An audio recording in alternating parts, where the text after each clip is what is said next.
Greetings and welcome to our discussion on the impact of HIV and AIDS on men and women in the workplace. And this is spearheaded by the HIV Workplace Advocacy Unit under the Ministry of Labor, Small and Micro Enterprise Development. I am your host, Ayana Carter, and we are here with an expert panel. Listen, these ladies know what they're talking about. And in this discussion, we are going to be focusing on women and what it means to be a woman in the workplace dealing with our daily lives, and especially women who may be dealing with HIV and who have to also live our daily lives and also function within the workplace. So let me introduce my extra special panel, and we're going to start on my right. And this is Dr. Deborah McPhee. And Dr. McPhee has a lot of years within this space. She has worked in the area of women, gender, and development in Trinidad and Tobago and in the wider English-speaking Caribbean since 1998. We're not dating her, okay? She currently serves as the Outreach and Research Officer at the Institute for Gender and Development Studies and the University of the West Indies St. Augustine campus, and a former temporary independent senator. So thank you for joining us. And right next to me, we have Kimberly Springer. She is a young advocate, activist, and feminist, standing at the forefront of amplifying the voices of young women, adolescent girls, and young mothers in Trinidad and Tobago, across the Caribbean, and globally. She is deeply committed to addressing issues affecting people living and affected by HIV, gender-based violence, sexual and reproductive health rights, violations, and climate change. So welcome, Kimberly. And on my left, we have Eva Rampasad. And Eva Rampasad is a social investment and development professional with over 15 years of experience. We're also not dating her, right? And she's translated public health, social policy, and community priorities into high-impact programs across the Caribbean with a focus on equity, resilience, and community transformation. She currently serves as Social Investment Officer at the East Port of Spain Development Company Limited, and she's the former Executive Director of the Family Planning Association of Trinidad and Tobago. So welcome, Eva. Thank you for having us. And I would also like to say a special thank you to the Family Planning Association of Trinidad and Tobago, because we have these lovely accommodations courtesy the Family Planning Association. So we can't thank you enough. All right, ladies, so let's get into this. What is your definition of gender equality, especially within the Trinidad and Tobago and the Caribbean context? So we can start with Deborah. Go ahead and answer. So when we're talking about gender, we're talking about the social ordering of sex. We're also talking about what we understand femininity and masculinity to be. But it's not just that separation of, I like to call it sex disaggregation. It really is fundamentally also the ways in which that masculinity or masculinities and femininities touch on things, is influenced by race, age, location, geography. Class is a big one for us in the Caribbean. Color is important.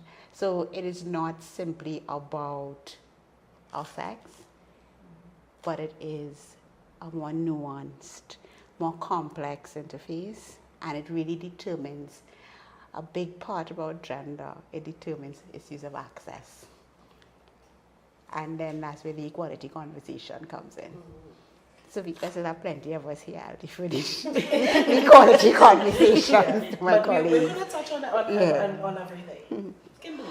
To touch on the equality part, I think especially for young people, when we have the day and age of social media, the lines get crossed on that, and I don't think, especially the younger generation, they understand where gender is, they understand what equality means. I think they just think, okay, well, these are the traditional gender roles, especially for Trinidad and Tobago, if we want to look at the culture context, and they just, okay, we'll roll with that, this is what males supposed to do, this is what females supposed to be, but they don't look at it in the sense of, okay, it's more than that, because you can't just assume, and then it have the whole 50-50 culture thing that is going on now, especially in this newer generation. So I think the we, the younger generation just don't have like a comprehensive understanding most what gender is, what equality is, and what that means, or what it may look like for both genders or both parties involved.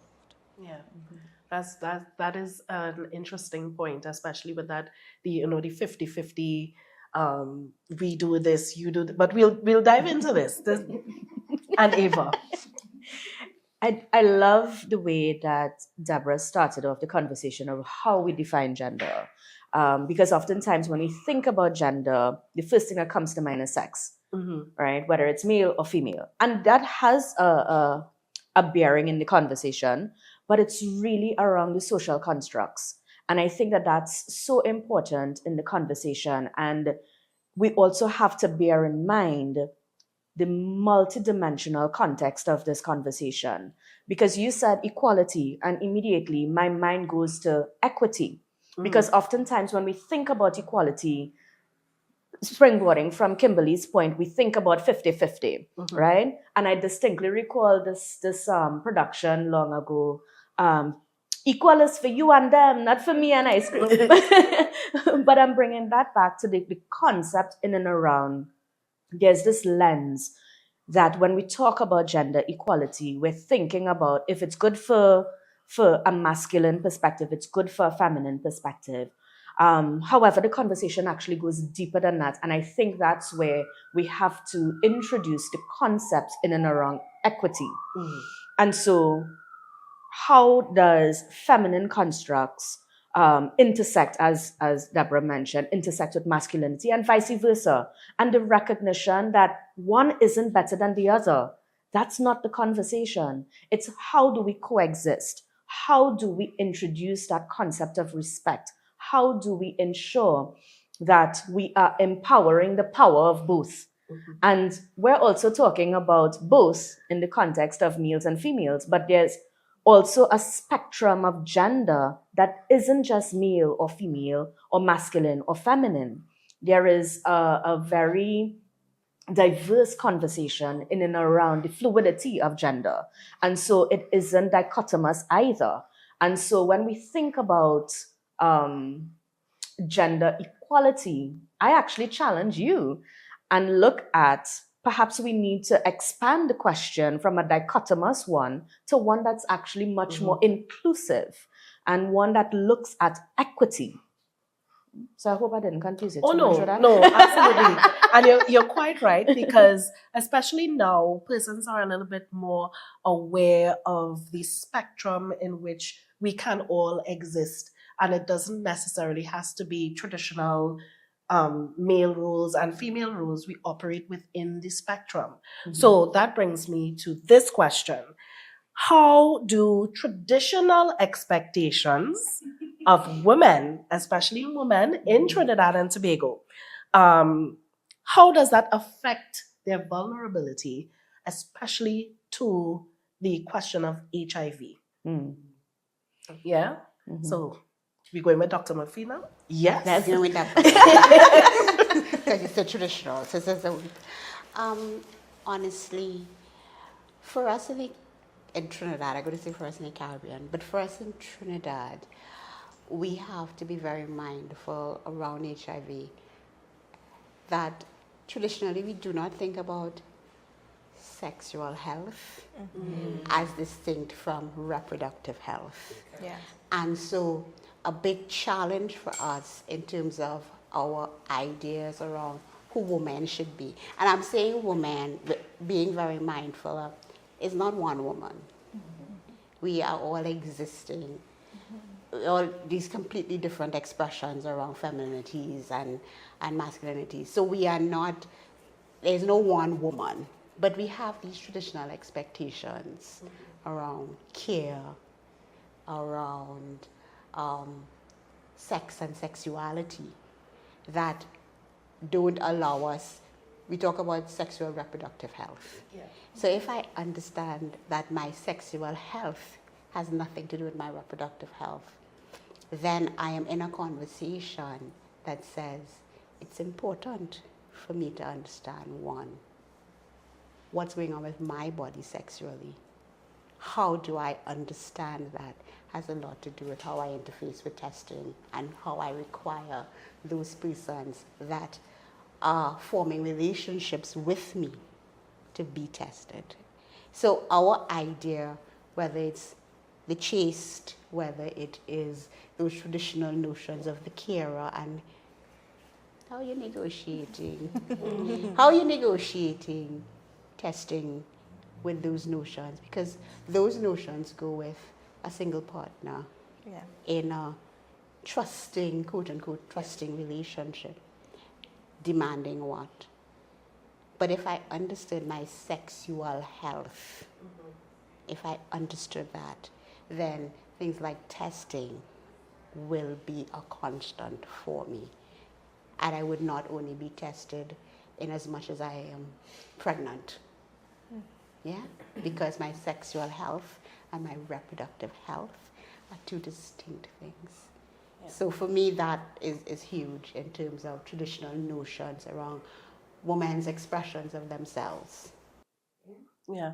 Well, how do we counteract that type of thinking? Because you rightly said that sexual health and reproductive health are often lumped together as one thought or one concept. How do we separate the two so that persons could feel more, well, women can feel more empowered to, explore those separate aspects and really, I think, no, I think in all honesty, I think the whole idea of having the right to enjoy your sexual health is the conversation that we need to have. The right to enjoy. Correct. And when you speak to enjoyment and pleasure, you're really speaking to, you're negotiating in a different space, with a different mindset. And I think for us, it's important to have those conversations. I like conversations. So for me, I think a big part of it, some communities have a culture that allows you to have conversations around that, right?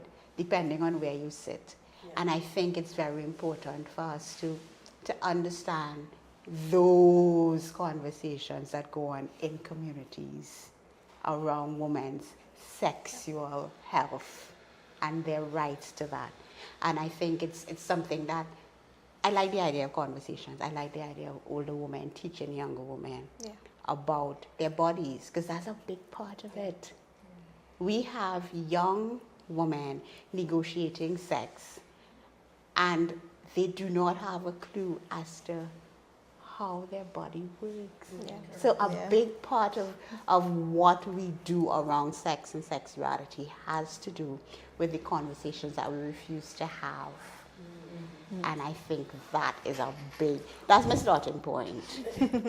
The conversations that we need to have around what are my rights around sex, what are my rights around pleasure, and how my body works.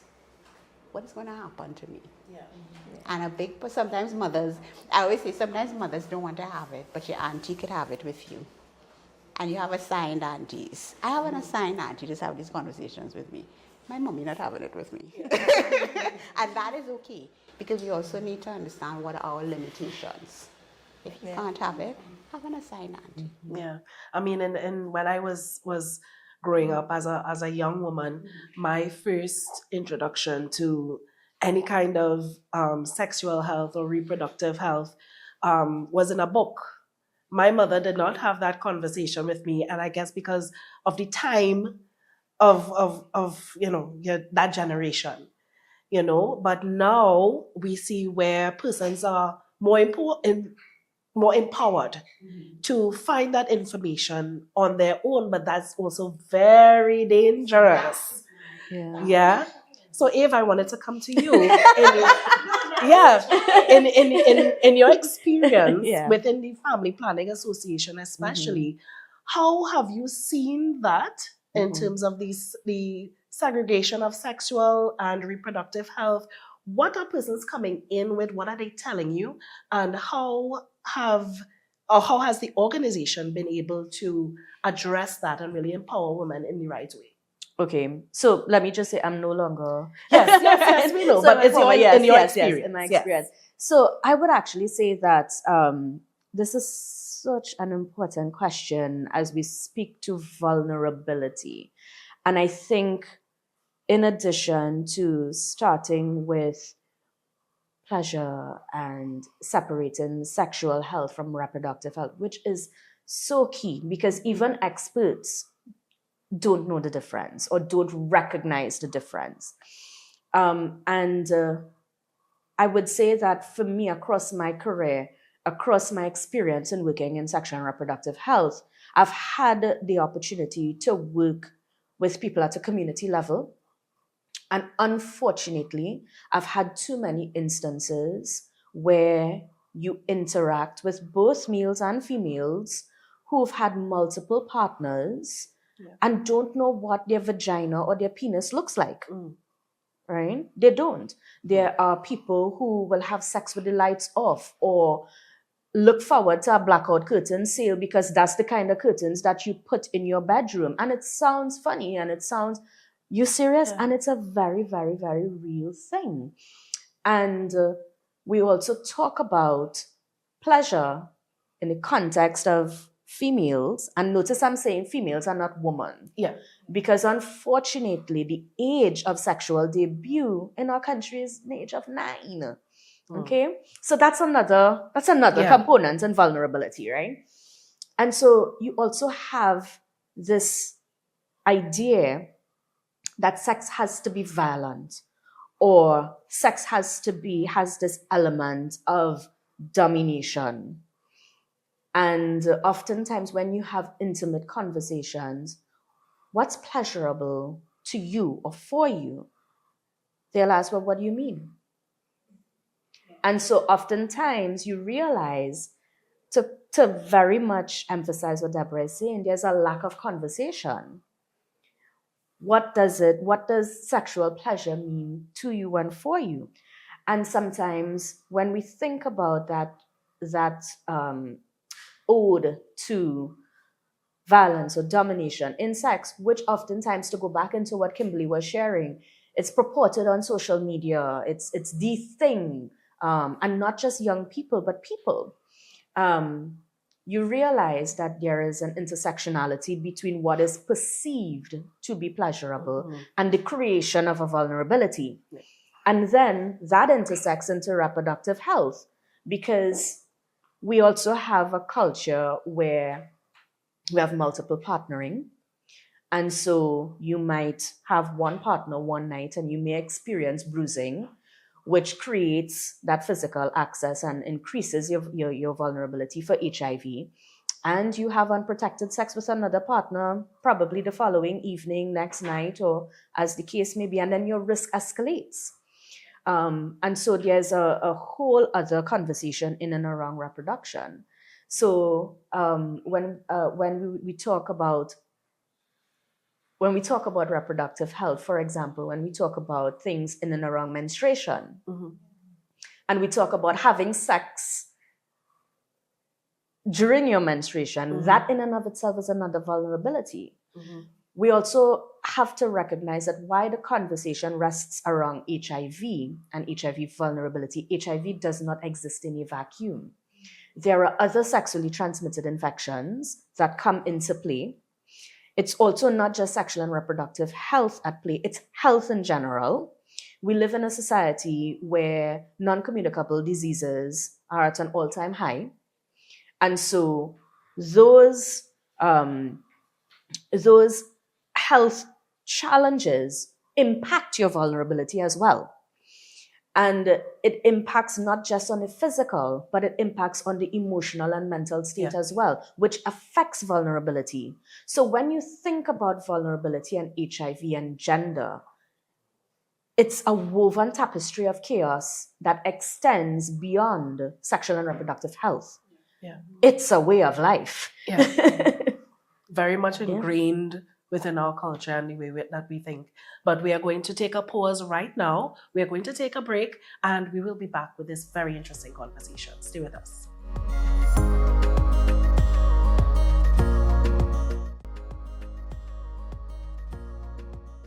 Welcome back to our discussion on HIV and its effect on women in our culture, daily lives, and of course within our workplaces. And so, our panel, we were just having a very interesting discussion about what gender norms are, male and female, in terms of the differences in thinking and culture and how that affects all of us. And we had a point where I want to come to Kimberly because she's going to talk about the younger generation and how their thought process has evolved from traditional gender norms, and how important is it for younger persons to really exploit their village, which is what something that Deborah spoke about in terms of the older women and the younger women communicating. Tell us a little bit about how that goes. In order for us to move forward, I think we had to acknowledge what has been happening for a very long time.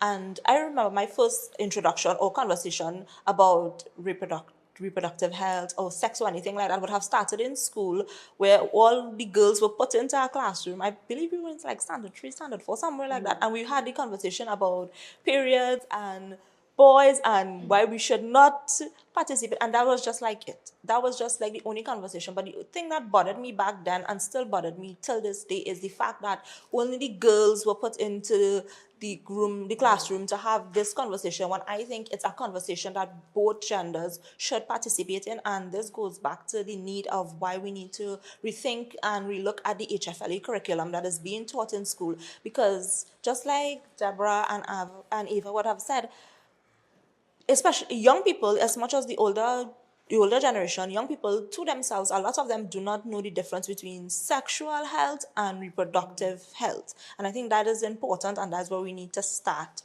But it's a lot easier in this day and age because we have access to the internet, access to social media, and the conversation about period poverty and all of these things are happening. Yes, it's important conversations to have, but at the same time, we need to younger people need to know the difference between sexual and reproductive health, and the difference and how the both of them is intersectionalized, and the importance of taking the proper precautions and taking interest in both of them. Because the culture of, and I always say this, that the culture in Trinidad and Tobago is a very pretensive one. We like to pretend young people are not having sex. We like to pretend young people don't know what it is. But I remember when I was going to school, there were girls in my class, and this is like Form 1, Form 2, who were pregnant. And at that time, we were I want to say around 13, 14 years old. So the conversations need to happen. And I think we need to stop pretending. I know my generation is kind of debunking a lot of things with social media and speaking up, because even though they're saying, okay, no, we can't have this conversation about sex in schools with children, or we can't give I don't want to say children, we can't give people under the age of 18 condoms and all these things when we do outreaches and these things. But they are the ones who are coming to us with the conversation, and they are the ones who are asking us these questions. And I sit in a very, I would say, a very like plateau, or like in a middle ground, where I'm not old enough, like old, I want to say old in the sense of like the older generation, but I'm very much like with the younger generation, where those who are younger than me and they know what I do about, and they know of my stuff like through my social media pages, they ask me questions. They would message me and they would ask questions about sex, about abortions. We know that's taboo in Trinidad, but they ask questions about safe ways that they can engage in sexual activity, and they also ask questions about reproductive health, because a lot of things are happening with their bodies that they don't want to ask their parents or their families, because the environment was never that inviting. And it's understandable, especially with the older generation in Trinidad. Like, we never had the birds and the bees conversation. Like, you had to just figure it out. Whatever happened. You learned on your own. You explore, and that's the culture of Trinidad. But I think with people like my age and who are in the space where gender and having these sex conversation, I think we are breaking those barriers and those taboos because we are having conversations with, well, who have older children will have conversations with their children and create that safe space that we didn't have with our parents and our grandparents and our aunts and uncles, to come and have conversations and ask a question. So I think that too as well play when it comes to HIV transmission and the new infections and things like that. I think once we have the space, especially young people have the space to speak and ask questions, it helps, but is more than just having that safe space for for people to. I think we need to like understand the difference between the both and how HIV is intertwined into all of that. But why is it still taboo? I mean, this is this is 2025. I mean, information is ready at your fingertips. Why is it still such a taboo for older women or older women in families and communities to really have a concise, clear, and real talk with our younger women? I think because I don't want to say back in the day, that might sound like, I think it's because sex was something that was kind of shameful and taboo from like the stories and the conversations that I have heard and things I've overheard like growing up, where okay, you don't have sex before marriage, and that's the way it goes. Like if you had sex before marriage or you had a child before marriage or something like that, you were seen as like, oh, that was just like an embarrassment, or like, so it wasn't something like nurturing, like it was looked at shameful. So now, because of we have social media and even in the music that young people listen to, it's very sexualized and all of that is there. But then we need to also, especially young people, even though you see something on social media or you see something or someone claims to be an advocate or an activist about something and they're just loud, they could very well be loud and wrong, because I've seen it. Yeah. I have seen it and I have commented on things and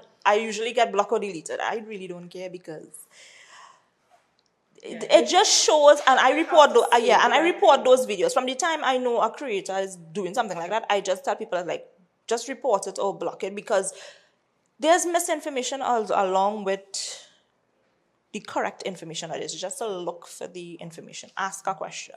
Okay. Yeah. And I mean, just before we wrap up this section of it, this part one, I just want to ask, what are the most harmful gender-related myths about HIV in Trinidad and Tobago? Anybody could answer. Some of the myths. Wow. I could definitely tell you, some years ago, I was asked to do an HIV knowledge-based session in a religious space. And just before I went on, there was the introduction. And the person doing the introduction used religious doctrines to say that if HIV comes into your home, it was the fault of the woman. Oh. Yeah, okay. Because it's a woman's responsibility to keep the home clean and to keep your family safe and in a particular way. So if anybody in your family, whether it's that very woman as a wife, as a mother, whether it was her, whether it was the husband, whether it was a child, anybody, if HIV became any part of that conversation or that entity, it was the woman's fault. Mm-hmm. And a religious doctrine was used to validate that point of view. Wow, okay. Anybody else has any myths that they could just think at the top of their heads? I remember when we were doing the consultations for the National HIV and AIDS policy, and we went into YTRC and we were having a conversation with the young people there. I remember one of the girls saying that if someone is HIV positive and they go to the bathroom and they did their business in the toilet and they didn't flush, and then somebody else goes into that same toilet and the water, I don't know how the water would magically splash up, and that's one way that you could have transmitted HIV or became infected with HIV. And I thought that was one of the most hilarious things I've ever heard when it comes to HIV transmission. And I've heard a lot of crazy things amongst young people, from smoking a cigarette with someone who's HIV positive, you can get HIV like that. From even still till this day, people believe kissing or using the same utensils as someone who's HIV positive, you can become HIV infected like that. So it's wild. The things you hear, it's really wild. For me, I think one of the persistent myths, and I'm going to end this thing long, is that you can tell. Oh, yes. Oh, The yeah. whole idea, to me, the whole idea that I can look at you and I can tell just by looking at you that you're HIV positive. And to me, that is a challenge, and it remains a challenge for us.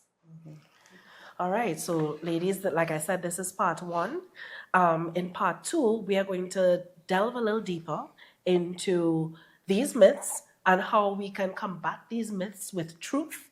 And we're also going to come up with some solutions. Yeah, we're going to discuss solutions into how women, especially females, can be more empowered in their daily lives and in their workplaces. Thank you for joining us. Stay tuned to part two of this conversation.